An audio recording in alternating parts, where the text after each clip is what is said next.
Hello, everybody, and welcome to Comma Rethink Live. And today we have a really wonderful guest speaker.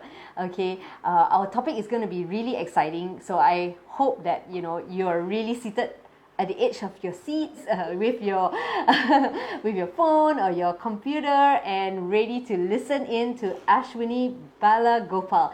Okay, so she is a child psychologist, a full-time humanitarian worker, was previously with UNHCR for many years. And so today we're going to be speaking about mental health for kids. Okay, so I'm going to introduce you to Ashwini, and here she is. Here we Hi, go. Grace. Hi. Hi, thank you so much for having me. It's so nice to see you again. Yes, it's so good to have you here. Thank you so much for So, being my guest. thank you. So, how are you? How have you been this whole week? Are your kids sleeping? Oh my goodness, yes, I am so thankful that they went to bed before 8 o'clock. Win! Oh my gosh, that's great. So you also have your me time because we all know how important it is to practice self-care as Oh well. yeah. Self-care, yes, definitely. I think it's so much more needed, especially during the season where there's no break, separation between your work and your life, right? Like your Yeah, personal life. So you it's can be tough. working all the time until like morning and night, and you don't feel the difference. No, and especially working from home, your parents is really, really stressful and it can get really challenging as well. And if you have younger kids, so I always Mm. stress on how important it is for both parents to always share the load together. Yes, that's right. Okay. Wow, we're going to Yep. welcome people. I'm just going to check and see. Yep, the video is on. Okay, great. As we're waiting for people to come on, we're just going to encourage everybody who is over here to say hello to us because we want to be able to keep this as interactive as possible. Please type in your questions, and I'll try to gather all the questions and we'll try and answer and address them as we go along or towards the end of the session. Yeah, so for those of you who are just joining us right now, I'm here with Ashwini Balagopal, a child psychologist and a full-time humanitarian worker who was with the UNHCR for 7 years, okay? And so she has had a chance and opportunity to work with many different children from all walks of life. And so today we're going to be speaking about mental health for kids, okay, specifically, and how parents can help them start developing good practices from even when they're really, really young. Okay, great. So we're going to go and start and into the first question already, Ashwini. Are you ready?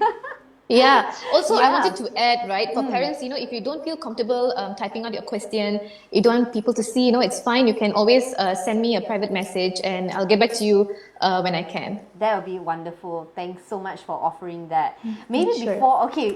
before we start off with the first question, maybe we could just do a very short Oh, introduction yeah. because Okay. you're a mom, right, as well, and Oh, 16 yeah. months old. Yeah, I am. So I used to work I'm sorry. It's okay, Norris. Is it fine? Okay. Yeah, it's fine.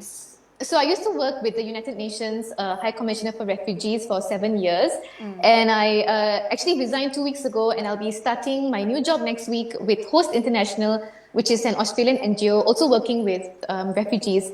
Oh, So wow. yeah, so clearly I love being in this humanitarian field, and I do enjoy working with refugees.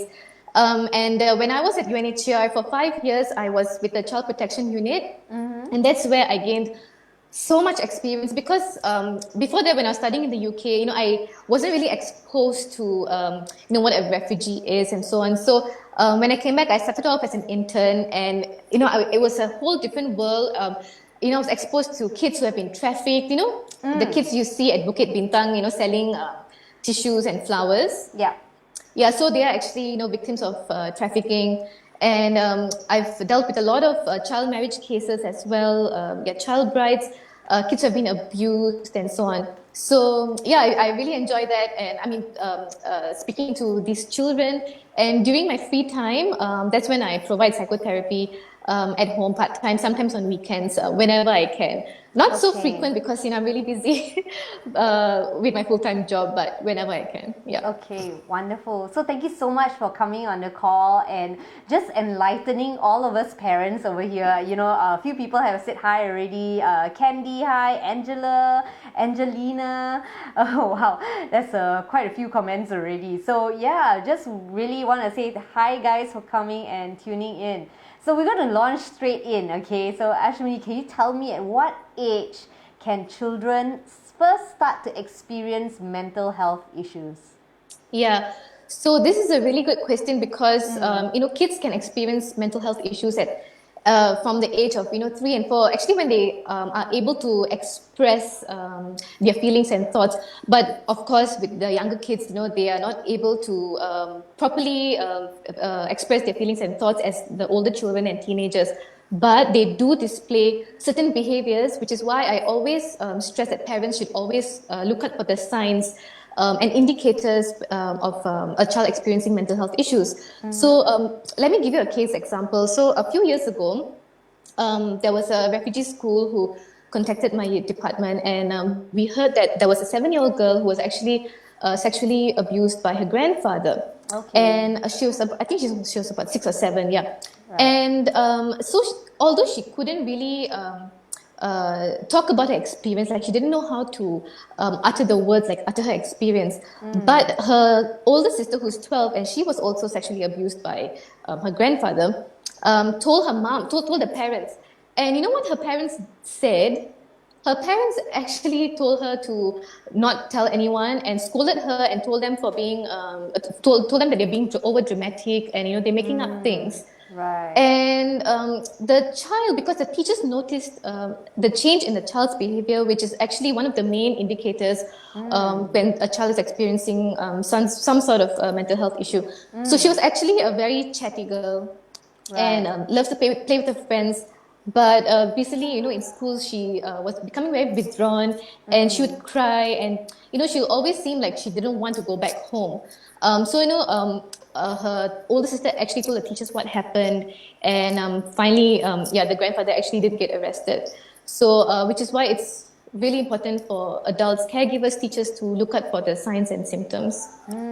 Wow. So I would always say, look out for the behavior for younger children. I think we're coming to the indicators a bit later, so we can cover that. No, I mean, it's really sad that the parents actually did not take her seriously, right? I think that's the thing that really shocks, and at the end of the day, you kind of feel that kids are actually very innocent. They say whatever they mean, right? Yeah, they do. Wow. So what are actually what causes kids to have such mental health issues? I mean, can you define that a little bit? Yeah. Sure. But Grace, I forgot. I wanted to add something, right? So, so parents should also rule out other development or behavioral disorders like ADHD or autism before a child actually gets diagnosed with a certain mental health issue. Because, for example, autism, the signs could be the signs are actually not making eye contact and not socializing with kids, and that could also be indicators of a child experiencing trauma. So it's really good to get that ruled out first. Okay, and there's a lot of ways that parents can get their child assessed as well. Because one of our interviewees, Joshebet from EAP, Early Autism Project, so they do these assessments as well. So, they do.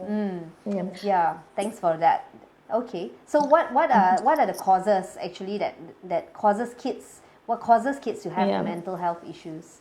So as we know, children, they fall under 18 and below, so it's a bit different for teenagers as well, but many reasons. Okay, number one, of course, we all know when a child is being abused sexually, physically, verbally, or the child is neglected, it can definitely contribute to their to them having mental health issues. Losing a loved one, losing a caregiver that you've been so attached to. There's another reason, and a change of environment, changing schools.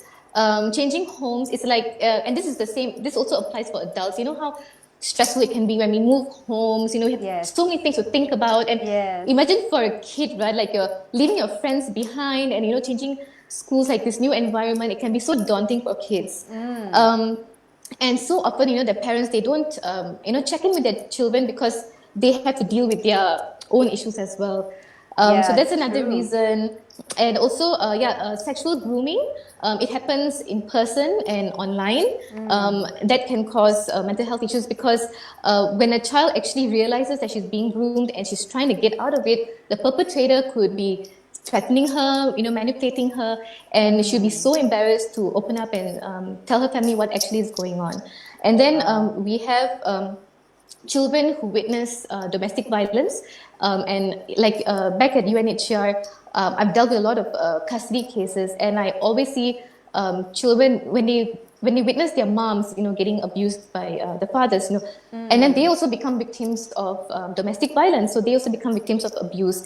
And they start having attachment issues, especially if the parents get divorced. They become so anxious, but a lot of them feel very, very traumatized. And I've noticed, like, once they are in a safe placement, like once they are in a shelter, and when we do interview them, the mom and the child, I've always noticed how the child would not leave the mom in a separate room because they keep thinking that something is going to happen to their mom. Like, even though we are female and we're like the caseworkers, they are so afraid. So sometimes you always have to leave the room door open so that the child can actually see their mom, doing fine. And I've seen kids as young as 4, experiencing this sort of trauma. It sounds like there's a lot of anxiety, rooted in a lot of anxiety. Yes. Yeah. I mean, I had a friend who did share that, like, they moved to a different country and their daughter just started biting people in school, and it's.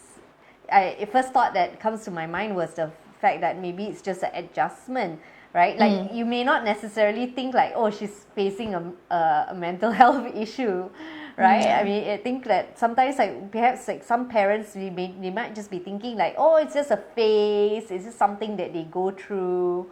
Yeah. But actually, because and I always tell parents, when kids are angry, there are actually underlying reasons why children feel angry. It's just that, like, with younger children, they just can't seem to express it. Like, maybe they are afraid that someone is bullying them in school, but how can they say, oh, like a 5-year-old or 6-year-old, mom, dad, my teacher is bullying me in school, I'm scared. Or maybe they think that their parents won't believe them, so they act out in frustration and anger. So I always when parents always say, oh, my child has anger issues, but I'll be like, sit down and they try and find, like, actually what is going on in their child's life, who are their friends, who are people that they are actually spending time with in school, and so on. It's really important to find out. Yeah, that's the important really people. Good. Yeah, that's really good. So, what are some of the signs that parents should look out for if their kids are actually facing some issues? Actually, I have a few more. Is it? Oh, so sorry. Go ahead. Because I mean, there are a lot, which is why, like, I really want to create awareness, and I really want parents to know, like, these are factors. No worries. Go for it. but also, parents who have their own mental health issues can cause a child to experience further mental health issues because. Like parents who is on substance abuse, and they start neglecting their kids. And where can their kids go to? Who's their safety net? So that's how they develop mental health issues.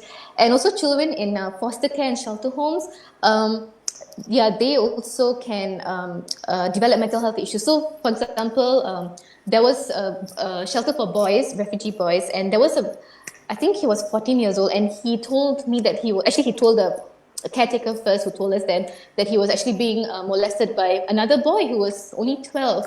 So when we spoke to them, we actually found out because the 12-year-old boy used to be sexually abused by his own father before. Right. So these are causes, being sexually abused, and that's a huge indicator.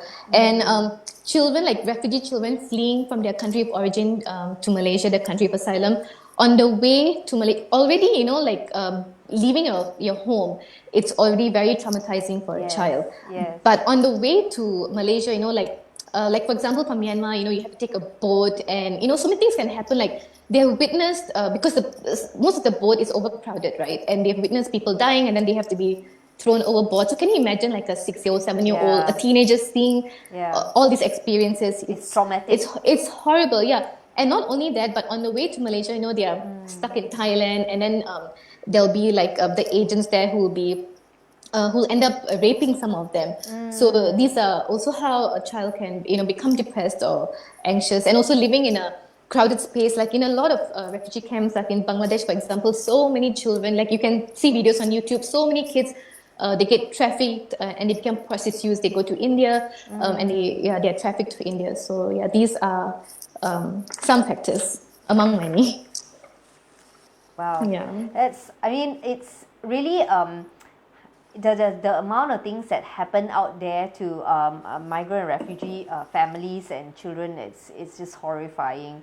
Yeah, and I think that especially, you know, when we come, do you want to talk about any more about the signs? Yes. Yeah. Yeah. So like some indicators a child is having a mental health disorder is like indicators of I would always say, like, you know, when a child is sexually abused, look out for any blood on their sheets, on their clothes. Look out for them, and look out for marks. They do engage in self-mutilation. And also, some kids, especially younger kids, they engage in regression. So, like a 12-year-old child who's being traumatized and something bad happened to her, because she doesn't want to face reality and talk about what happened, she would regress into maybe like a 5-year-old and start speaking in like a high-pitched voice. But so far, I've only seen like 2 cases of this. But, you know, it does happen. And, you know, with younger children, frequent nightmares, bed wetting is also a huge indicator. And, you know, some kids, right, especially younger kids, they would come to you and they'll say, you know, I'm having tummy ache, I'm having a terrible headache. Yeah. But, you know, these are actually signs of anxiety. And a lot of parents will be like, oh, okay, fine, it's just a simple, brush it off, minor. right? Yeah. Right. So, you know, when they actually say that, especially coming back from school, you know, like ask them, you know, like what's wrong, what's going on, what's worrying you. So, you know, yeah, just ask them all these questions and they would open up. Of course, look out for bruises. Like if your child is a type of person who never wears long sleeve, and you know it's really hot in Malaysia, and starts wearing long sleeve clothes. You know, these are also signs to look out for. Changes in appetite is also a dead giveaway. Because obviously, you know, when you're stressed out, you just don't feel like eating, or sometimes you just want to overeat because you're compensating, you know, that fear and that trauma. You're just feeling that void. And also selective mutism. Sometimes kids, they just don't want to talk. And some parents think, you know, they're being shy, but it really depends, because if your child has been friendly with your relatives or immediate relatives, and then suddenly, you know, just doesn't want to talk, only talks to you or your husband, or just doesn't want to talk at all, you know, that is a sign as well. And also, if your child, you know, comes back home like a teenager and says, you know, I feel like killing myself, I'm so stressed out, you know, that's when you should really, really, you know, get help. And you should encourage them to see a mental health professional, or you can even take them to the one-stop crisis center, which is available in government hospitals. I think like a lot of the signs that you mentioned, it's I mean, it's really, really good. Sometimes like some of these are so subtle, right? Like you say, like the change of appetite. Like you think like, oh, you know, it's just a phase they're going through, or you can kind of like tend to ignore, or parents could try and ignore something that happened. But actually in reality, like kids in Malaysia, for example, like could be facing a lot of different types of issues that are causing them anxiety, like the bullying you mentioned, the sexual abuse, a lot of you know, stress from like doing Zoom classes. I don't know. It's just lots of different things that could be happening right now in their lives.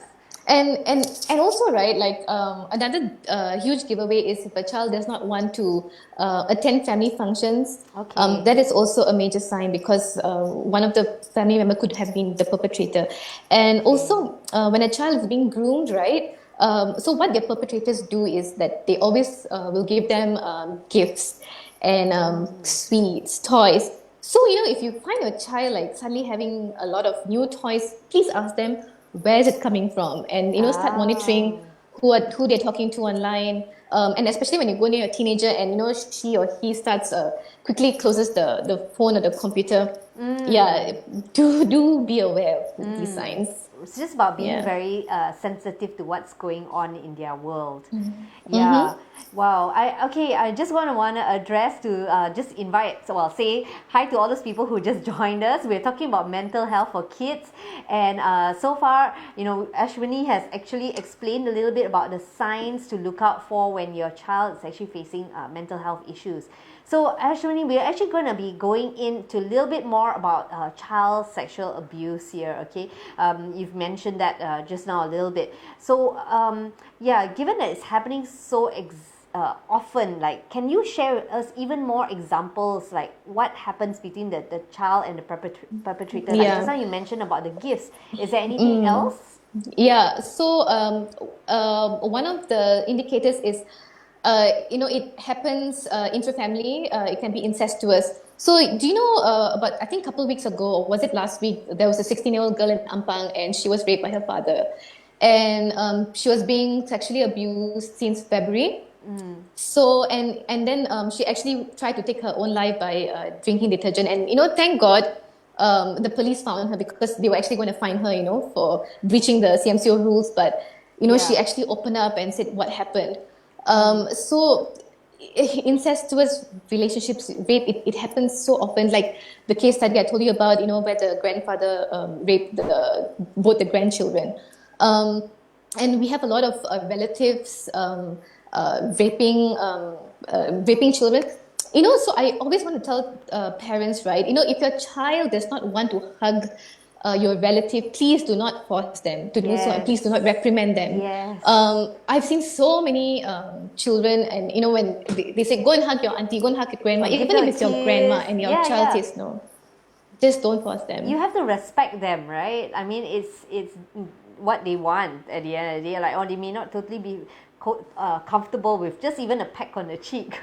No, they won't. And because if you keep forcing them, and then and especially with children who come from broken homes, and if they come into contact with the perpetrator, and the perpetrator starts hugging them, and they would think this is normal because this is what my parents taught me. So and then eventually they would be sexually abused. So please do not force your children. So even like for me, before I see my friends' kids, and they're all really cute, so I will always say, can I hug her, can I carry her?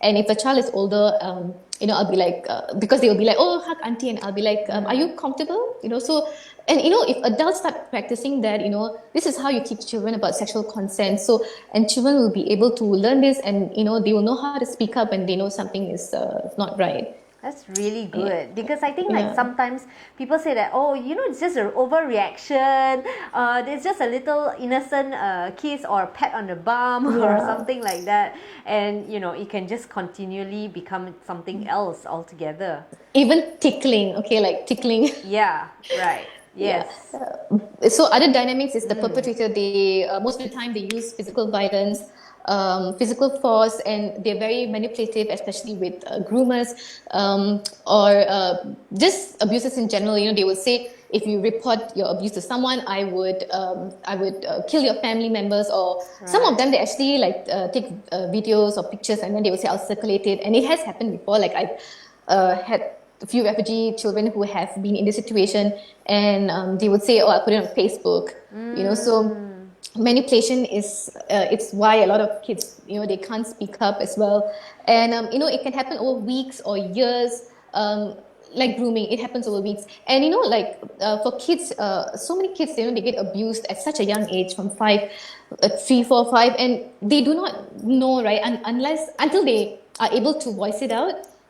So as they get older, because they're so afraid to speak up to their parents, and sometimes parents don't believe them, so they'll continuously experience this until adulthood, and lose their self-worth. So yeah, because it's shameful. That's what society tells us. Like it's shameful to talk about it. It's shameful. It's your fault. That's what some children might feel, that this happened to me and I deserve it, or because it's wrong thinking. And I think children are not able to process all this information or the things that are happening to them in a proper way, because their minds are not really developed yet. Yeah, and children, they deal with stress differently from adults. So of course they will exhibit their symptoms in different ways. But also important to know also child sexual abuse can be committed by children as well, like what I mentioned earlier. So which is why always also be aware of your children's friends, see how your child's friends' family dynamics are also. Yeah. Yeah. I think it's not to instill fear or anything, but I guess it's just to be very aware and just know about what's actually going on. I remember incident someone was sharing about some group of kids. I mean, they were like pre-teens, right? And they went away for like a family party thing, and then after that the parents like booked one house somewhere or some apartment, and then like put all the kids there and like, okay, we'll see you tomorrow. Or something like that. I was like, oh my goodness, like you don't know what's going on because like not chaperoned and they're all very young, right? Yeah, so I think that's quite important for us to know. So I mean, is there other reasons why children will be afraid to speak up? I mean, like embarrassment is one area, fear of being judged. Yeah, so a Anything lot else? yeah, so a lot of kids, and also like, refugee kids, sometimes when the perpetrator is the main breadwinner of the family, so of course they do not want their perpetrator to get arrested because if they get arrested, who is going to look after the rest of their family? Yes, So the case I first spoke to you about, the girl who got sexually abused by the grandfather. So and also because they are so afraid that the community will shun them because word goes around, and the parents, because lack of education. So obviously the parents are like, if you tell someone, the whole family, the whole community will know. Then how are we going to show face? Such a Asian term, right? Show face. How are we going to show face? Our reputation will be tarnished. yes, So yes. the poor kids, they will then blame themselves, and they will not speak up and come forward because they're so afraid of being judged, and also like they want to try and forget it because if they talk, the more they talk about it, it is just going to re-traumatize them all over again. So even like during my interviews, like with the refugee children, they would say, "Oh, how many times I've talked about it?" And the thing with UNHCR, it's very important to get a story from them. But if they do tell me that they don't want to talk about it in further interviews, I would write a disclaimer and say this child does not want to speak about her ordeal. So we are respecting her wishes, and she won't be traumatized again. Wow. And and a lot of kids, they have no proof of the assault, like. Yes. The kids, being abused in the camps, and people, and your partner, not to say partner, but your boyfriends, would take pictures, which is why I would say, please do not send any nude pictures to your partners, because you just never know what could happen after the breakup. And also, so while the perpetrator will have the proof, but the victim will not have the proof. So they don't have the proof of the assault. And especially, if you come from a country whereby women are viewed as submissive creatures, and also like the authorities don't take them seriously. So they also be like, okay, what's the point? Like, I'm not going to get justice. And, and even the media, like we have so many TV shows, and that portrays parents telling their kids who want to come forward that stop being so dramatic. You're just overreacting.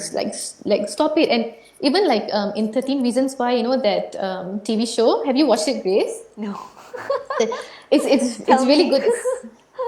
It's really sad. It's about this girl, and she gets raped by her peer in school. Both are minors, right? And she gets called many derogatory names, and she's so afraid to tell her parents because she's thinking, well, how would they view her?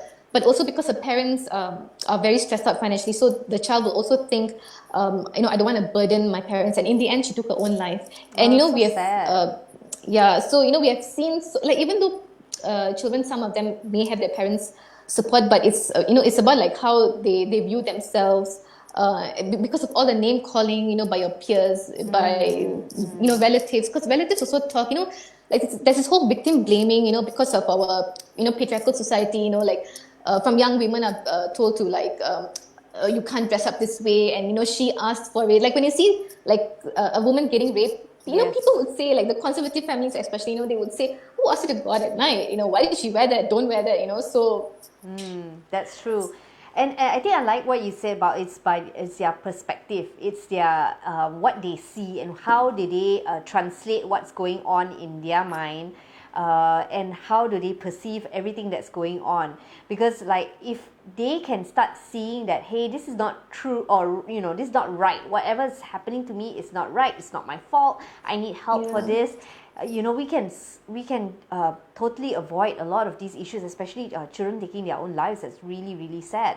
But I think that a lot of times the adults in their lives, we need to be educated on knowing how do we look out for all these things. I just want to kind of like quickly read through some of the comments that some people have shared.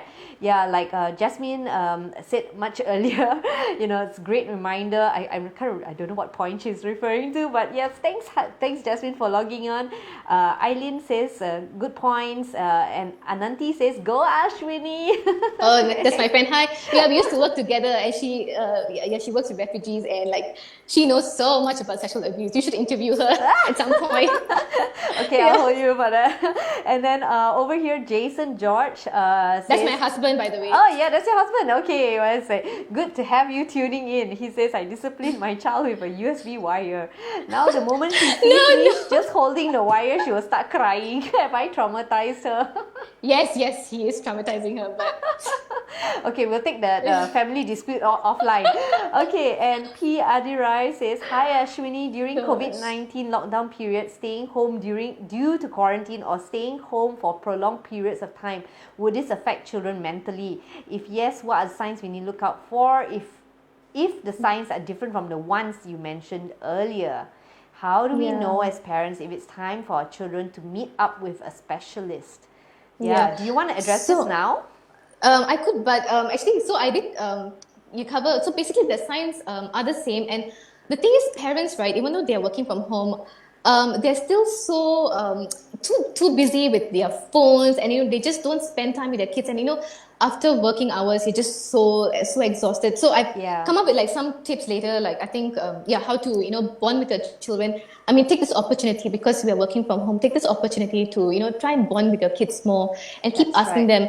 Like what's going on? Like you see the girl who got abused, right? A few weeks ago, the 16-year-old girl. Yeah. Like it's so sad that she doesn't have her support system. Like where is the safety network? So I'm going to talk about, I think now, like how to teach kids to speak up. Yes, that's right. Can you share about that? Because I think it's really important for kids to know how to speak up when something is not right. Yeah. So how are we able to teach them as an adult? Hey, it's okay. You feel safe, right? Yeah. So first of all, Grace, as a parent, let me ask you, like, do you talk a lot about like mental health, the importance of mental health at home?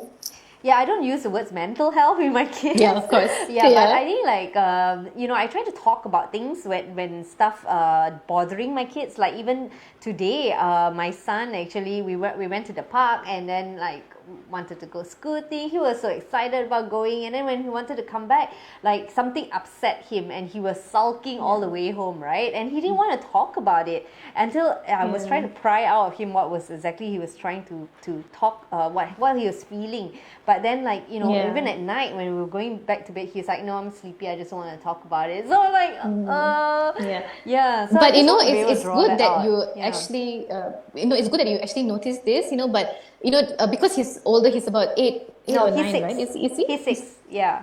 Oh, he's 6, yeah. So, like some kids, they don't like to be pushed, but, you can just probe them like in a few days later, like, how are you? Are you okay? What's going on? You can just, continuously ask them, because kids at the end of the day, they need to know that their parents are approachable and their parents are there for them.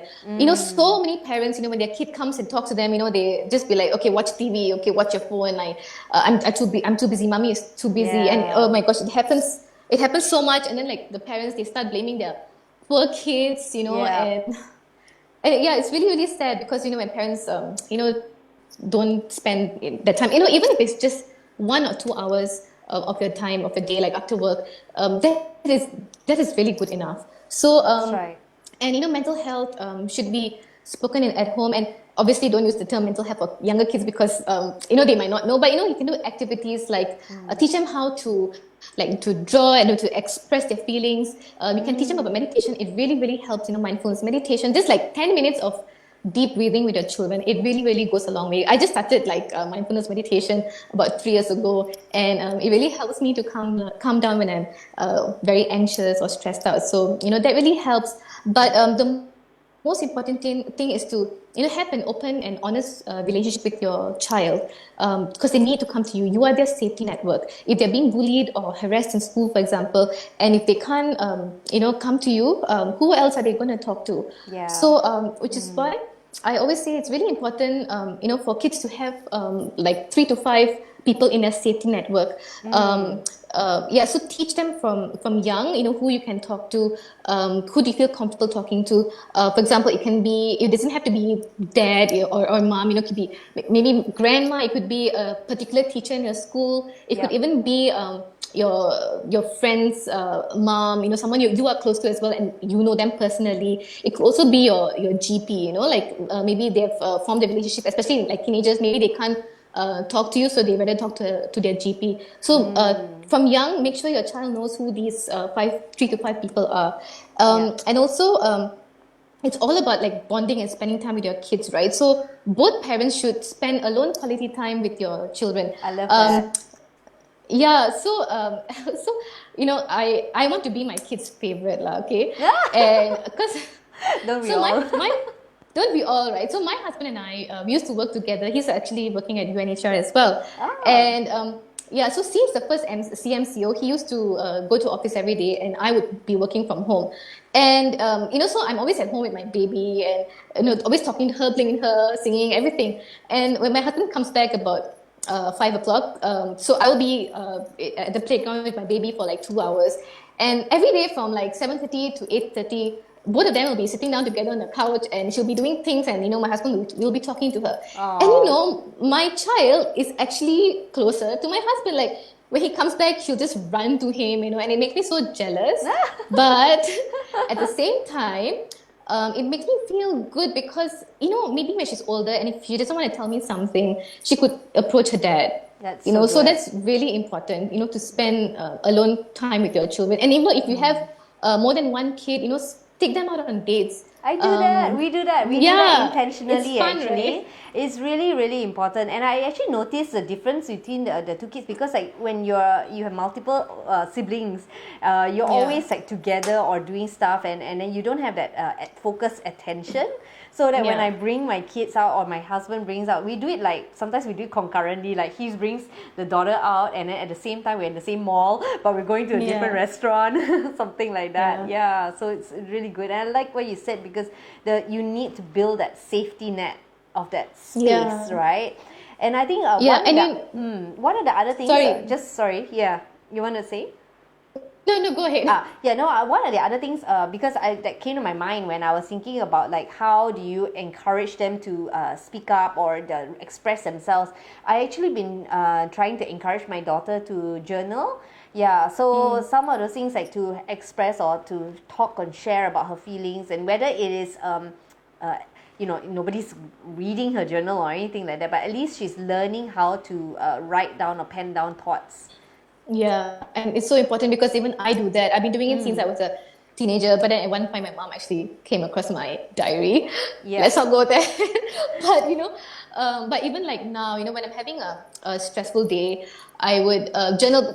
Sometimes, right, like we always tend to write down bad things that happen to us, and I always encourage people to write about good things. And I've been practicing that as well, because when I'm having a bad day, I will just go back. I actually put like stickers and like highlighters. So I'll actually turn back to that page that made me feel good, so that I'll remember that, this too will pass, and it passed. I got past that period. So don't only write like when bad things happen to you, like write about good things as well. Yes, it's so true, because we need to remember the good things that are happening to us as well. I mean, I'm a very forgetful person, so journaling helps me a lot as well. Oh my God, me too. Yeah, I forget a lot of things. Yeah. Okay, we have just a few more comments here. Gauri says, great talk, Ashwini. You're so knowledgeable. Thank you for sharing your experience and your knowledge. And Jelaine I hope I got your name right. Thanks for sharing, Ash. She says the signs and signals are truly helpful, not just for my kids, but also to watch out for others. I guess we need to help and support one another. Yeah. So she And does also, have a question. Do you want me to take it now or later? Anything. It's about signs. Okay, so she actually says, have you observed signs from other kids and intervened? Can you share do's and don'ts? For example, so she says, say in school, we see these signs and they're in the same class and we want to protect them. Intervention is a way, but will it be some form of stepping over the line? That's a very good question, Julie. Yeah. Actually, no, because when I provide therapy, it's like the kids or the parents are the ones that reach out to me. But how do they come? It's because their teachers actually have observed signs and symptoms among what's happening in schools. And even like, Grace, when you mentioned just now, like you take your kids out on, separate dates, it's really important because your child could actually open up to you and say, Mom, I'm being harassed by my sister. My sister is bullying me. And it has happened before. Recently I had a case where her mom, this girl's mom, she's 13 years old, and the mom approached me and said that my child is having a nightmare, she doesn't want to sleep, and I feel like she's overreacting and so on, and she doesn't want to tell me what's happening. So, when I spoke to the child, she said because she shares the same room with her 17-year-old sister, and her sister is constantly bullying her. Her sister is always calling her fat and, insulting her, and it's just like breaking her self-esteem because she used to be bullied in a different school and her parents had to change school. So, which is why parents really, really, really have to, bond with your children so that, they can immediately tell you what's going on. So like this girl, she was very shy to open up to her mom about her sister because she feels like she thinks that because her sister is slimmer than her mom prefers the sister, and also because the mom would tell the 13-year-old girl that you're fat, you cannot wear this, so parents take note, please. Be mindful about what you talk to your kids, and so I asked the child, like, do you want me to tell your mom, because obviously it's private and confidential, and I would ask the child, like, what do you want me to tell your mom? And then she said, please tell my mom to tell my sister to stop harassing me this way and stop insulting me. So I did tell the mom, and she's like, oh my god, I didn't know this was going on. So so like parents, if you have to have some sort of mental health knowledge, and it can really go a long way. Which comes to my next few tips of how you can teach kids to speak up. Yes, that's right. So how can we teach our kids to speak up? Because we really wonder. I mean, of course, you want to have that ideal relationship where you do have that kind of space to have that conversation, right? But then, like, what's the best way that we can encourage our kids to speak up? Especially some kids are just gonna like clam up all the way. Yeah. What do you? So it's this practice starts from young. Have a very honest and open relationship with your children. Start talking about sexual consent, what it means, when to say no, why you should say no from a young age, like what a healthy relationship is.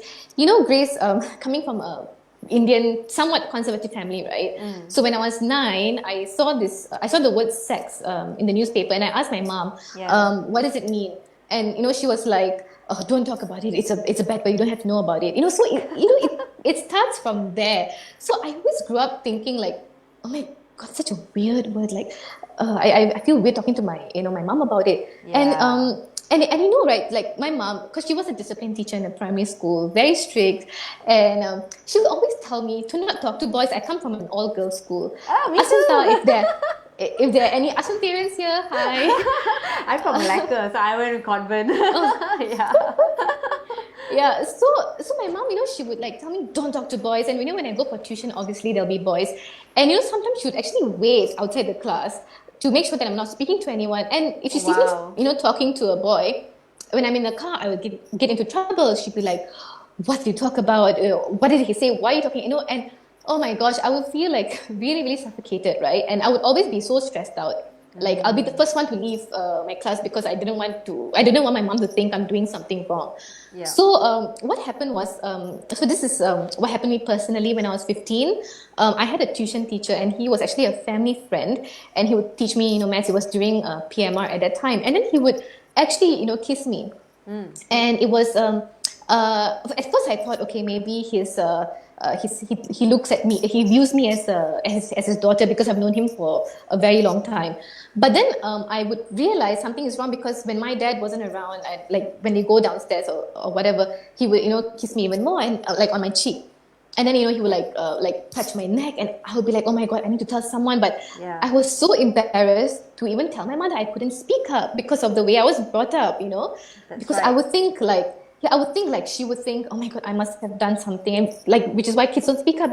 Yeah. They start blaming themselves. So in the end, so this went on for like, I think about 5 months, and I felt so grossed out. So I actually told my mom's best friend, and then she confronted him and so on. So which is why it's really important to be approachable and start talking about all these taboo topics. It shouldn't be taboo topics, because That's right. it can lead to unwanted pregnancy. We have so many stories of like young moms throwing their babies, these innocent lives away. So Yeah. if they know about contraception, the implications of early marriage, unprotected sex, all this could be avoided. Yeah, we really need to have these kind Yeah. of conversations with our children. I think it's like our parents, like we may not have had that kind of conversation with us. So, but we already have been, we've been exposed to so many different things. I think it's really important for us to ensure that we do have these kind of conversations with our kids. Sorry, Grace, you were saying something. No, I was just saying that actually it's really good. It's really good stuff. And I can see that quite a number of parents are also saying, like Christy saying, great ideas, thanks for sharing, really good reminders as well. So it's I have so a good. few more reminders. Yes, that's right.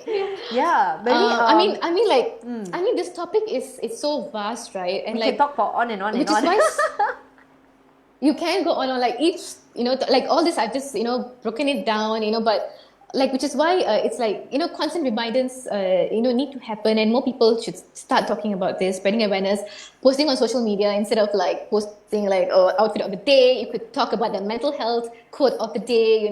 Please, you can start doing that. Yes, that's such a great idea. I love that. Yeah, actually I should start doing that as well. You're doing On my already Instagram good account. stuff. Like, I mean, on your Instagram, AB Psychologist, right? What's your hashtag? Yeah, because I don't like Facebook, so I don't really. I'm not active on Facebook. Okay, so but those yeah, people on anyway. Facebook, you want to follow Ashwini on Instagram? Here's a plug. Tell us your Instagram hashtag again. Yeah, it's just AB, which is my name, .child psychologist. Okay. Yeah. I need a shorter name. Yes. My husband also But is yeah. part of the conversation, by the way. He says so good. We definitely need to start open conversations very early. And Gauri Yes. says, can we have part 2 talk, please? And I can't wait to start talking about my child about these things, and like, it's also important to teach your children body safety rules from a young age. I'm not sure whether this is actually happening in schools, but when I was in primary school, I still remember this so vividly. When I was 9 or 10, I was having recess, lunch with my friends during recess, and we saw a flasher by the drain. oh my And then then I told my mom, because she's a discipline teacher, and then again she was like, okay, don't talk about this anymore, don't talk about this anymore. Oh, no. And I'm like, but what did I just see? Like, oh my God. And it happened when I was 9. I'm like in my 30s now, so I can still remember it. So you can imagine like how, if a child, I wasn't traumatized by it, but like, you can imagine if a child has gone through something more traumatizing at that young age, you can imagine how and why they can still remember what happened to them. Oh my goodness, So, I still remember a flasher as well when I was a young kid. And I also totally did not tell my parents about it, but like, you're so traumatized by that incident. Yeah.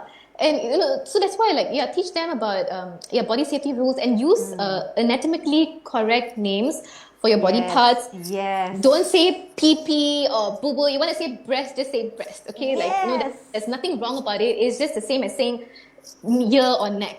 Do not shy away from this. Like, please don't. Yes. Because and also it's important, because if a child gets sexually abused, and she can actually describe to you what happened, and it'll be important for you if you want to lodge a police report. You can actually tell them more accurately what happened, because for a child to speak to the police, it can be very traumatizing as well. So you as a parent or the teacher, you can actually take note after the child discloses to you, and you can share what your child has said. Yes, so please use the proper terms, and teach your child from young. Teach them about consent. You can practice with dolls, toys. Ask your child also, like, as a child gets older, like, ask, can mommy touch you here? Can mommy wash you here? Just keep asking them, because that's how they also learn. People should ask consent from you. That's so right. Keep on doing that. Yes. And also, when I mentioned earlier, parents should have knowledge about mental health. Like once in a while, like maybe, at nighttime, like your time routine, you can talk to them about like how to be mentally healthy. And, these are the signs. Maybe if your friend is being bullied, you know what to do. And also, teach your child to be also assertive, because a lot of kids, when they get bullied in school or cyberbullied, they are so afraid to talk to disclose to their teachers and also to their parents, because they are afraid of the consequences. So, teach them how to be assertive and not to be shy or scared. Like tell them, when you talk to your bully, when you want to confront your bully, you can look into their eyes, and also have a very calm tone, because you can't respond hate with hate or anger with anger, because when you speak it. And the same for parenting, right? If your kid like yells or throw tantrums, if the more then we the yell at parent them, throws they a also tantrum will, at the like, same time. yell. So Yeah. try and be more calm, and then use their name actually, and take action, because the quicker you take action, the quicker the perpetrator or the bully can face consequences. So these are some ways that you can teach your child to speak up, and also have role plays at home. Practice with a child in front of the mirror. Hi, okay, so let's, like, this is we're going to role play today. A man coming to you and giving you a toy, what are you going to say? Do these Yes. activities with our children. Yeah. Kids love play pretend anyway. So you can just like, pretend that somebody did this and said this to you. What are you gonna say back, right? Yeah, and I think like it's so important, like the idea about the consent and respect, because like I think one important thing as well, like for example, even going to the toilet, like having another adult helping your kid in the toilet, or just wiping their bum or something like that. Like sometimes we still also need to educate or let them know that actually, only certain people. Sorry, Grace, I can't hear you.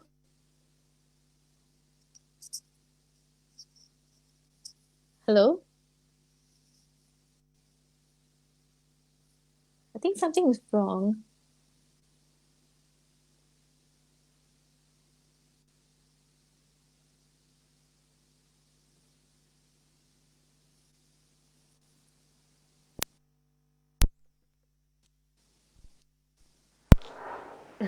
It's my mic. You can hear me Okay. now? Now I can hear you. Yeah. Sorry. Okay. It's in my mic technology. No idea what battery. Oh. Okay. So It's okay. Yeah, hang on. I just kind of compile some of these comments, because like people are really gathering and asking some things, and I was just saying basically about consent. Yeah, because I think it's really important to ensure that like parents are able to teach your kids, for example, hold on, I'm just copying the questions at the same time, to make sure that their kids actually know, like even if another adult brings them to the toilet to use the toilet, the bathroom, wipe their bum or something like that, that it's not everybody can do that, right? And and things like that. So it's really important. Like tell them, who can touch you, and where they're allowed to touch you. That's right. And That's so like another way I wanted to say earlier, like to bond with your kids so that they can open up with you more, is to always express your support verbally or physically. So like how we adults have our love languages, your kid also has their own love language.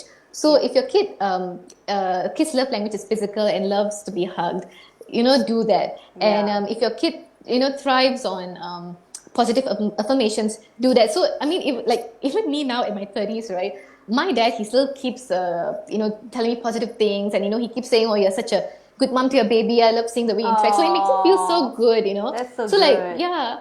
Words So of imagine like Grace. affirmation, for sure. Yeah. So like Grace, I tell you now, yes, you're doing such a good job raising 2 kids. You're a photographer. You have your own blog. And you're doing an Keep it amazing job. going. How would you feel, right? Thank you. Wow. I mean, no, it's true. Like the 5 love languages, of those people who have never heard about it, like you should definitely go and check it out. Read the book, go and do the online test. In fact, earlier this year we did do a session about it to teach families about the 5 love languages. It's based off Gary Chapman's book, Dr. Gary Chapman's book. Yeah. Yeah. I'm just gonna go through a few of our other, 2 more of our other questions, and I think I'm gonna address some of the other comments and questions that the parents have. So, Ashwini, so as parents, we really want the best for our kids. So in doing so, we might push them to achieve too much, right? Because like we might have those dragon parents who are like, okay, do this, do that, do this, and everything. And without realizing it, we're actually pushing our kids too much. So how can we parents keep a steady pace while teaching our kids to be committed and still seeing things, seeing things through with a spirit of excellence? Yes, this is your question, Grace, or is it coming from the? This is actually Sarah Lim's question. Oh, Sarah's Sarah. my content creator. No, but thanks, Sarah. so that's right. Oh my gosh. I wish when I was in primary school, I wish someone like spoke to me about this. Let me tell you a little bit about myself. So when I was 12, UPSR time, right? Yeah. So parents, they put so much focus on a child's academics. They don't really focus on the other extracurricular strengths and their talents. So when I was doing my UPSR, and my mom being a teacher, she used to actually sometimes compare me, with my other friends who were doing better. So when I get a B, because like Indian parents, right, it's always like you have to be a doctor, lawyer, engineer. If not, you're a failure in life. Okay, so because they like to boast to their relatives, like, oh, my daughter, she's studying in the UK and she's a doctor right now, she's married to another doctor, and her kids are going to be doctors. So so from young, right, my mom, not so my dad, my mom, she'd be like, you're going to be a doctor when you grow up. Okay, so if people ask you what you want to be, you got to say you want to be a doctor. So I was like, okay, I want to be a doctor. But I can't stand the sight of blood. Okay, so, and I still had to, keep saying that. And then when I got a B for UPSR, so even thinking about it now, I'm like, oh my God, how the heck did I get a B from a UPSR? But it's because of how I was brought up, right? Like I looked at it as such a failure, and it was so bad for my self-esteem. And I still remember crying in my canteen, like as if the world ended. And I had my teachers and my friends, including my mom, like they were surrounding me. And even though my mom said, okay, it's fine. But I'm like, but you said like I have to get straight A's, So, parents, please think about your kids, like, teach them to be compassionate individuals as well. Let me tell you about a client that I had recently. So her mom approached me because her daughter was feeling very stressed out and very withdrawn. So it's good that she noticed the signs because she just wasn't doing so well in school and so on. And then when I spoke to the child, she told me that she actually loves drama class. So they have drama clubs in school, and she wanted to join it, but then her parents kept saying no because it's going to be wasting your time. And she kept saying like I can, because she wasn't doing badly in school, like B's, A's, A2, but she wasn't doing badly at all. Yeah. And she felt like her parents just didn't support her, which is why I always say it's so important to have the support. And she started crying. So what happened was, why she was becoming stressed is because she kept going to the class secretly to this drama club, and it used to cause her so much stress because what if her parents find out? She was so afraid of that. And then she also had to skip some drama lessons because they had drama rehearsals. And she was like losing her friends as well, and they always called her a flake, you're flaking out and so on. So she was really stressed out, and then she told me she wants me to tell her parents to allow her to go for drama classes. And so I negotiated with her. I said, okay, so if your parents allow you to go for classes, like what can you do in return? Like what can you tell them? And then she said, just tell them if I don't do well in my next exam, I will not go for drama classes. So she just wanted a chance. So parents, wow. you have to, she just wanted that chance. So I told her parents, and they were like, but it's going to waste time and all. But they allowed her to go, and she managed to keep up her grades. And yeah, she's so much happier and she's so much calmer right now. So I think parents. what was really good was that she gave the solution, and she kept herself accountable and was responsible for Yeah. for that action, basically, right? I think Yeah, so that's what's important, really. So actually, so that's what actually happens in therapy sessions. We break down someone's problems, and we try and see goals, what goals they want to reach. So at that point of time, it was just that because she thought like maybe her parents would feel satisfied if she does well, and so on. So yeah, so that's really important. And also like even now, right, like my baby's only 16 months. Yes. And she can maybe say about 7 to 8 words. And at the same time, I have another friend whose son is younger than my baby, and he can say way more. So I'm like wondering, oh my gosh, why can't she say this? Why can't she say that? So, and then my husband, he will stop me and say, don't do what your mom did to you. I think sometimes it's natural, like human reaction, that we want Yeah, to compare, it is, or we want the best for our kids, right? Yeah, it is. Like, It is natural. yeah, it is but natural it's to want the best for our kids, but I think it's just a matter of like learning to understand where we should stop and understand that this is not us, your kid is not you, and your Yeah. dreams are not necessarily your kids' dreams, and your expectations of them may not be something that they totally want. Yeah. Yeah, like parents, like although it's a normal reaction for parents, but parents, you have to still be mindful. Like if you can catch yourself doing that. Sometimes I don't catch myself, so thank God I have my husband to do that. Which is why parenting should be both parties, and share the load.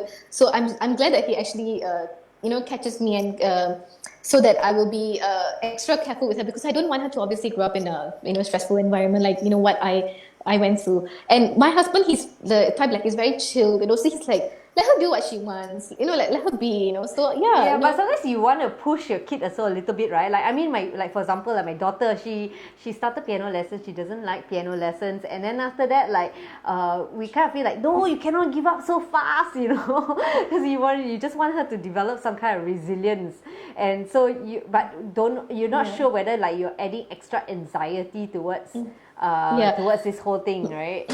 But and the thing with resilience, right? If they fail a subject, or if they fail like a piano exam, because I also went for piano exams and I know how it feels.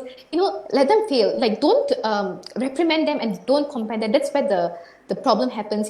Because if they fail, all you can do is encourage them, instead of saying, how could you fail? Like, oh my God, you see your friend can get all A's. Like, what's wrong with you? And that's a natural parent's reaction. But just take a step. Don't look out for your anger and be like, it's okay, let's see how we can do better next time, and what do you think we can do, approach the problems together, because they will also be able to bounce back. And because they probably they will try to avoid the situation in future, so they will also work hard to bounce back. Because like you see, like my resilience when I was 12 was very bad. Like, when I got the B, and I wasn't resilient, I couldn't bounce back. And even when I went on to like secondary school, like when if I didn't do well in an exam, I would feel very anxious, and I would be so uncomfortable. So which is why from young, resilience is so important. So parents, when you are facing a setback, right, try not to complain in front of your children. Like, do it behind closed doors, because children will model their behavior. So because are you the type of parent who will start complaining, like, oh my God, this is so annoying, I can't do this? Or are you the type that will take action? Like, show them you can take action, speak out, like like victims of domestic violence, and when children see their parents getting into early marriages, and then they also will think that this is a norm for them, and they will also end up getting into early marriages. So the vicious cycle will continue. We are the role models, really. Like, we really need to role model a lot of things in our children's lives, and I think that's where the huge responsibility is, really, to a lot of parents. Yeah, and also, like, with the case study I spoke about the girl going for the drama club, so when your kids are in university or college, ask them whether they like doing what they're doing. Ask them whether they like this particular course. Like, I have a few clients who are law students, and they realize in the second year, like, they hate doing law, so they actually drop out. And so their parents will ask them, like, what do you want to do? Like, ask them. And then like one client of mine, she said that she is into business, and she wants to do business study, and her parents Indian parents, they're like, oh no, but what can business do for you? Are you sure you don't want to be an engineer? Then she was like, I never did anything, any science subjects. How can I do engineering? And I don't like that. And then, so she did business, and now she's doing business. And she also has her own business, like she's selling food. Very and she's doing good. really well. Yeah, very so good. she has a parent's support. Like she was depressed because she didn't have her dad's support, and she was really close to her dad. So so that's why I came in, and we spoke, and she's much happier now. So keep asking your children whether they like what they're doing. But for kids in primary, secondary school, of course, education is compulsory, and they have to get over these learning curves. But focus on their other strengths. If they want to go for art lessons, allow them. Who knows? They may become the next Picasso. You never know, or the next entertainer. In the industry. So you just never know. Like if a child is the type who loves dancing, like I know my nephew, he loves dancing. He's only 7, and he loves to participate in school functions. And his parents are always encouraging him to dance. And it also builds his self-confidence. He's always so happy, and So keep supporting your kids. Positive affirmations. And also whatever achievements, no matter how small, do praise them. So like my baby, she's into stacking blocks right now, and so even though and what she does is when she stacks 3 or 4 blocks, she'll start clapping, and she'll say, yeah. So even if one block falls, but it's still yay to her. So I'll be like, because I know there was one time I said, why didn't you put the other block? Try, put the other block, try again. But then what I do now is, I will always like say yay with her. We'll all clap. It's a huge achievement. It's an achievement, and you're encouraging her. That's good. Ian Chai says the trick is to know, for parents, like to know when to push and when to chill. That's very, very true. Yeah, that's why parents always reflect on the way you were parented. Because are you trying to achieve? Are you trying to make a child achieve what you couldn't achieve? So always reflect. Which is what I am constantly doing now. It's a good thing I did psychology. I have this knowledge, so I will always reflect. Because I don't want my child to have a low self-esteem and so on. And also, kids, now it's really difficult learning online. It's so frustrating. You're always on the screen. For both the parent and the child. Frustrating for both parties, Yeah, for both parties. And after school hours, because you're tired, you give the phone or the laptop to your child again, but try not to do that.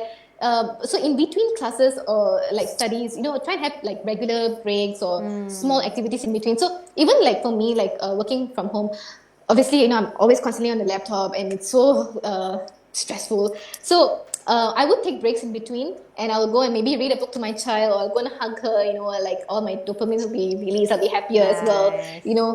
Walk, take a short walk, because I read somewhere, if you, actually I went for this talk, and they said if you sit for more than 40 minutes in one spot, it's very, very detrimental to your health. So, keep taking short breaks. Walking is the best way to reduce stress levels for parents and even children. And always have a routine. So like my routine, after 5:30 to 6:30 or 7, I will always be at the playground. And there's so many activities you can do at the playground. Like there's a fish pond nearby, so I'll feed bread to the fish. I will just chase after my kid. So many activities, and it's so stress releasing for parents as well. With nature and and also this is quite interesting. I read this actually a few days ago.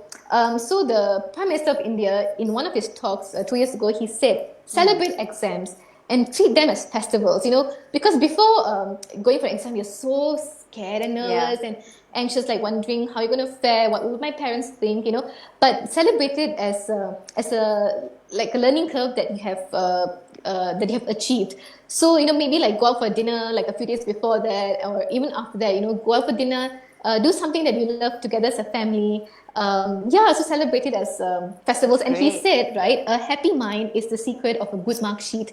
And I felt like that was really deep. So and, it was, wonderful. It's something new that I learned as well. Thank you, Ashwini. So much Yeah. nuggets, so much to download here. Okay, like my brain is like overloaded with all the information. Yeah. So I'm kind of like, I got one more. oh, go on more because I was going to go into some of the questions that some of the parents have, and Oh yeah. okay, go ahead. I think this is one of the last ones. Actually, it's about parents do not fight in front of your children, because children will not be able to focus if they are in a toxic environment. So Really true. Yeah. you can there are ways for parents to get help. Maybe I can cover that a bit later if we have time. But yeah. Okay, wonderful. Yeah, I think that if parents do end up fighting in front of their kids, it's important that the kids see how you reconcile as well. Because if you're fighting, like, they also need to know how do you reconcile the fight. And that's one area that most times they don't actually notice that. Yeah, okay, so I'm going to go into some of the questions. Well, Asha says, thank you for highlighting that we need to teach our children oh my goodness, I can't pronounce this, anatomically correct terms. Was in doubt if I started too early. That's really good, Asha. And Margaret Wing says, it's true about the memory of flashes. She's 60 and she had such a vivid memory of one in the Australian bush when she was in her teens. Wow. And she says she's pleased to see recently in the international school here where she works, how openly the teachers introduce the proper names of all private parts. Oh, especially that's 9 to 10 amazing. year olds. Yeah, I think that's really good. Sabrina says, unfortunately, sometimes divorce happens. Although the children seems to be coping fine, they were really young when it happened, and it's like maybe a few years since the divorce has happened.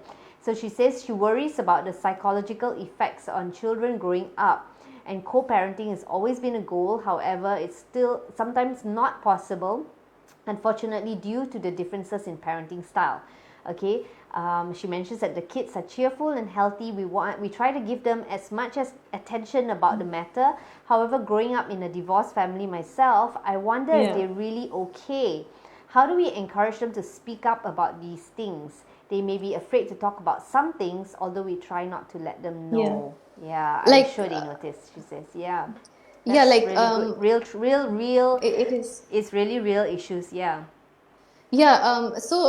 Like earlier, when I mentioned about some of the signs that you can do to teach a child how to speak up.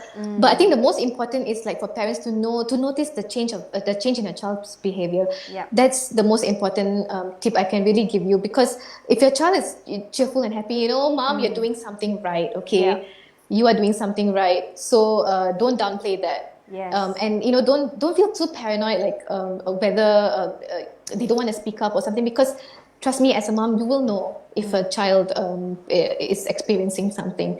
And also what you can do is check in with their teachers as well, because if you're afraid that they don't want to open up to you, you can talk to their school counselor or their teachers to see how they're going. Like, keep checking with the teachers as well. How's my child doing? Is she showing any signs, any worrying signs? You can also always ask your teachers that as well. Yeah, I think, I mean, the reality is that when divorce, like, it really does have some kind of impact on the kids, and it is really quite especially challenging older to kids. try. Yeah, well, younger or older kids, I think, they all do get affected. Yeah, but it's just sometimes how do you even manage the expectations? I think, like, on both parties, right? There's a lot of issues. And also, like, regarding because like, it all, like, also boils down to the parents, like how they treat each other in front of their kids, because parents, like what I've seen, like, with like my refugee cases, like, they will always badmouth the other parent, and although the child is so emotionally attached to the father, like, you can be a bad husband or a bad wife, but you are still a good mom, you're still a good dad, so always remember that. So please, do not badmouth your partner in front of your children, because, like I said, like, if a child is experiencing something distressing, and if they want to talk to their dad, but then you have put all these thoughts into their mind, like, would they even open up? And that's also how mental health issues will also develop. Yeah, because like, you're forcing them to take sides. Do not take sides. Okay, that's so good. Okay, P. Adirai says, Ashwini, is showering with our children okay? If the child is about 2 years old and have got his Adirai, I think it's a him. It's got mixed reactions on this. Yeah, actually, for me, like when my husband and I, when our kids turn a certain age, we just decided that, like, you know, Yeah. we are not going to shower with our kids. Yeah, I think honestly, this is like really a personal opinion, lah. You know, because I because you know a lot of Westerners, you know, they do shower with their kids and all, but I personally wouldn't. I just think yeah, it's awkward because I mean, although they are two, but then you know they still get to see you, and they would probably grow up thinking like it's okay to you know show yourself, or maybe when they go to school or daycare, you know, they could even like open their clothes in front of older kids, and it could lead to you never know, to unwanted things, or even to like their daycare teacher, you know, they could think it's normal and just open up, or yeah, so I just personally feel uncomfortable and I wouldn't. But Actually, for me also, yeah. like for my husband and I, we discussed about this. Like even him showering my daughter, like she's 8 now, or like you know, it's like certain age. Like we were thinking, like okay, maybe there could be like some kind of boundaries there, and she's Yeah. old enough to shower by herself. Go and do that on your own, you know. Yeah. Yeah. So If I you think, want, you know, yeah. you can both be in a bathtub and, you know, maybe wear your swimming suit and, you know, have fun, play together. Yeah. Yeah. But showering, yeah, I mean, that's just my personal opinion and feelings as a mom. Yeah. Okay. And Yeah. Kathleen says sometimes it's hard to gauge what's on your child's minds. Excuse me. Bless you. Okay, a lot of words coming out, and as parents, we can only assume what's bothering them. Yeah, it's hard because Yeah. we are not able to read our children's minds, so that's why we really do need to have the close relationship with our kids in order to Yeah. know what exactly they're thinking about. Yeah. Okay, and That's- Candy, yeah, sorry, do you Yeah, want to comment sorry. about that? Yeah, no, that's why I want to say like the communication is key. Like in every relationship, you know, with your partner, your teachers, your even with your kids, communication is key. So you know, parents, we really have to make the effort, you know, to bond with them. Like I think bedtime routines are really nice, and you know, have a meal, at least one meal a day with your child. As a family, do one activity a week with the family together as a family. Like you know, my husband, he likes to have dinner and watch TV, but I like to sit with my child. So I'll always like force him, you know, to come and sit with us, at least to have like one meal a day. Because it's really important for kids to see, you know, the bond between your parents as well. Yeah. And, you know, like here are some questions that you can actually ask your child. You know, you can ask them, do you want to tell me what's going on? And I always ask them, I like to say, what is worrying you? What is on your mind? Do you need my help? I really want to hear your ideas and your thoughts. Very and you know, good. with younger kids, you can you know make them draw with you, and you know it's a fun way to express their feelings as well. That's really good. Yes. Yeah, so do all these activities with your kids. Very good. Yeah. Okay, Candy says, even as a top 5 student, I didn't dare tell my mom that I wanted to join cheerleading. When she found out, she still wasn't supportive, and it was so stressful for me to hide about going to practices and lying to my her God, about how I much know, the right? fees were. Then she is hashtag super Asian. So I think it's so important for parents to think from their children's perspective and to try and understand the why.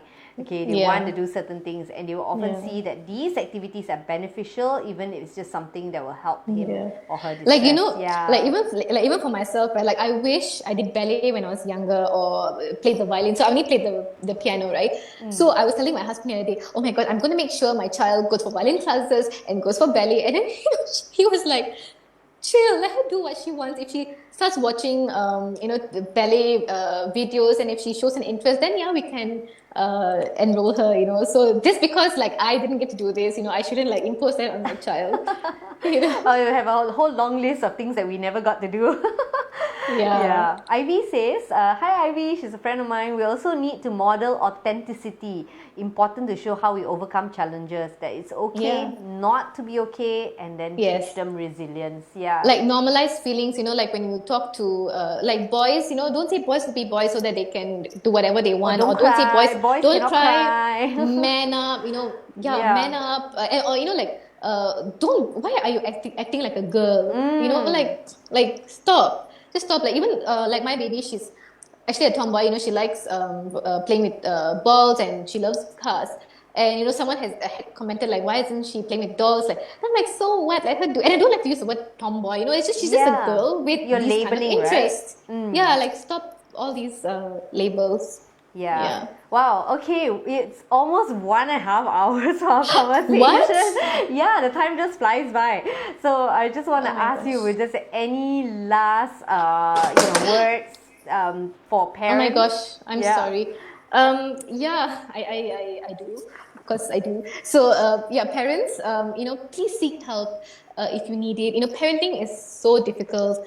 And I always say, like, our partners, we all have different upbringings and different backgrounds. So before you parent your child, talk to your husband, like, how were you parented? How were you brought up? Because like for me, like my dad and my mom, they always used to hug me and everything. But for my husband, he's not like the touchy type.